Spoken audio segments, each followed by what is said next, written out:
Bonjour à tous et bienvenue dans cette nouvelle méditation biblique en vidéo où l'on continue notre parcours dans l'évangile de Luc. Aujourd'hui, les versets 18 à 28 du chapitre 7. Luc 7, versets 18 à 28. Jean-Baptiste est emprisonné et du fond de sa prison, il a quand même contact avec ses disciples et il les envoie pour poser une question à Jésus. Cette question, elle tient en quelques mots.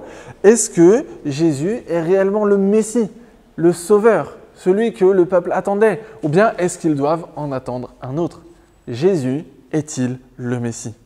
Et si la question est relativement simple, la réponse aurait pu être encore plus simple.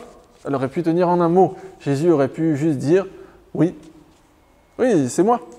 Mais il va leur donner une réponse qui veut dire la même chose, mais qui est intéressante dans ce qu'elle nous dit à nous aussi. Comment est-ce que Jésus va répondre aux disciples de Jean-Baptiste? Il va leur dire « Retournez voir Jean-Baptiste et puis racontez-lui ce que vous avez vu et ce que vous avez entendu. » Parce que ce qui était en train de se passer au moment où ils ont posé cette question, c'est que Jésus guérissait des malades, Jésus enseignait les gens. Et Jésus va dire à ses disciples, « Jean veut une réponse? Allez simplement lui raconter ce qui est en train de se passer. » Ça devrait suffire. Il comprendra. Et cette question, est-ce que Jésus est vraiment le Messie? Est-ce qu'il est vraiment le Sauveur? C'est aussi la question implicite souvent, mais quand même qui résonne, de ceux qui nous entourent.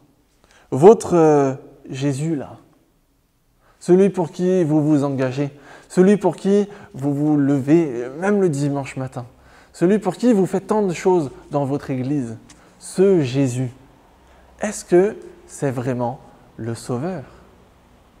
Ces gens qui ne comprennent pas notre vie chrétienne, en réalité, au fond, posent cette question. Vous croyez, mais est-ce que vous avez vraiment raison de croire? Et on peut se demander comment répondre à ces interrogations, qu'elles soient formulées clairement ou pas. Comment est-ce que l'on peut essayer d'amener ces personnes à comprendre ce que nous avons compris, à comprendre la vérité sur Jésus? Eh bien, la réponse à cette question peut être simplement de s'appliquer à nous-mêmes la réponse que Jésus a faite aux disciples de Jean-Baptiste. Racontez ce que vous avez vu et entendu. Pour répondre aux interrogations de ceux qui nous entourent sur notre foi, racontons ce que nous avons vu et entendu. Racontons ce que nous vivons. Racontons tout simplement notre histoire. Et comme pour Jean, cela devrait suffire.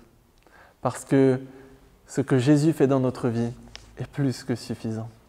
Alors, n'ayons pas peur, racontons ce que nous avons vu et entendu, racontons ce que nous vivons. Je vous souhaite une très bonne journée. Je vous donne rendez-vous ce dimanche à 10h30 dans notre église ici, 3 bis rue du Fort à Nîmes pour notre culte. Et puis sinon, à la semaine prochaine pour la suite de ces méditations bibliques sur cette chaîne YouTube. À très bientôt.